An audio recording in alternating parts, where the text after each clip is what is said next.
ಚುನಾವಣೆಯಲ್ಲಿ ಗೆದ್ದಿರ್ತಕ್ಕಂಥ ಎಲ್ಲರಿಗೂ 10 ಜನಕ್ಕೂ ಕೂಡ ಶುಭಾಶಯಗಳು ಮತ್ತು ಅಭಿನಂದನೆಗಳು ಮತ್ತು ಎಲೆಕ್ಷನ್ನ ಕಂಡಕ್ಟ್ ಮಾಡಿಕೊಟ್ಟವರಿಗೆ ನಮ್ಮೆಲ್ಲರಿಗೂ ಕೂಡ ಅಭಿನಂದನೆಗಳು, ಕೃತಜ್ಞತೆ. ಮುಂದೆ ಬ್ಯಾಡ್ಮಿಂಟನ್ ಸಂಸ್ಥೆ ಬೇರೆ ತಮ್ಮ ಆಲೋಚನೆ ಏನು? ಎಲ್ಲರೂ ಮ್ಯಾನಿಫೆಸ್ಟೋ ಮಾಡಿದ್ದೀವಿ ಈಗಾಗಲೇ. ಒಂದು ಸ್ವಲ್ಪ ಬ್ಯಾಡ್ಮಿಂಟನ್ನಲ್ಲಿ ಏನೇನು ಕುಂದುಕೊರತೆಗಳಿದ್ದಾವೆ ಅನ್ನೋದನ್ನು ನೆಕ್ಸ್ಟ್ AGMನಲ್ಲಿ ಮಾತನಾಡಿ, ನಮ್ಮ ಸೀನಿಯರ್ಸ್ ಇದ್ದಾರೆ, ನಮ್ಮ ಪ್ಲೇಯರ್ಸ್ ಇದ್ದಾರೆ, ನ್ಯಾಷನಲ್ ಆ್ಯಂಡ್ ಇಂಟರ್ನ್ಯಾಷನಲ್ ಪ್ಲೇಯರ್ಸ್ ಇದ್ದಾರೆ, ಅವ್ರಿಗೆ ಬೇಕಾಗಿರ್ತಕ್ಕಂಥದ್ದನ್ನು ಅವ್ರ ಹತ್ರ ಕೇಳಿ ಹೇಗೆ ಇದನ್ನು KBN ಇನ್ನೂ ಉನ್ನತ ಮಟ್ಟಕ್ಕೆ ತಗೊಂಡೋಗ್ತಾರೆ. ನಾಟ್ ಓನ್ಲಿ ನಾವು 10 ಜನ ಮಾತ್ರ ಅಲ್ಲ, ಹಿಂದೆ ಇದ್ದವರು, ಮುಂದೆ ನಮಗೆ ಪ್ಲೇಯರ್ಸ್ ಆಗಿ ಬರೋರು, ಅವ್ರನ್ನ ಕೇಳಿಕೊಂಡು ಬ್ಯಾಡ್ಮಿಂಟನ್ ಅಸೋಸಿಯೇಷನ್ ಆಫ್ ಕರ್ನಾಟಕ ಮತ್ತು ಬ್ಯಾಡ್ಮಿಂಟನ್ ಅಸೋಸಿಯೇಷನ್ ಆಫ್ ಇಂಡಿಯಾ ಇದೆರಡಕ್ಕೂ ಕೂಡ ಮಾಡೆಲ್ ಆಗಿರ್ತಕ್ಕಂಥದ್ದು Karnataka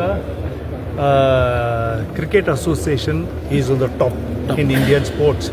So we will try to pick up some good things which the association have achieved in different like kabaddi league ಮಾಡ್ತಾರೆ ನ್ಯಾಷನಲ್ ಲೆವೆಲ್ಗೆ, ಖೋಖೋ ಲೀಗ್ ಮಾಡ್ತಾರೆ, ಹಾಕಿ ಲೀಗ್ ನಡೀತದೆ, football league ನಡೀತದೆ, badminton leagues ನಡೀತದೆ. So where we stand ಅನ್ನೋದನ್ನ ನೋಡಿಕೊಂಡು we will try to put our self in the top.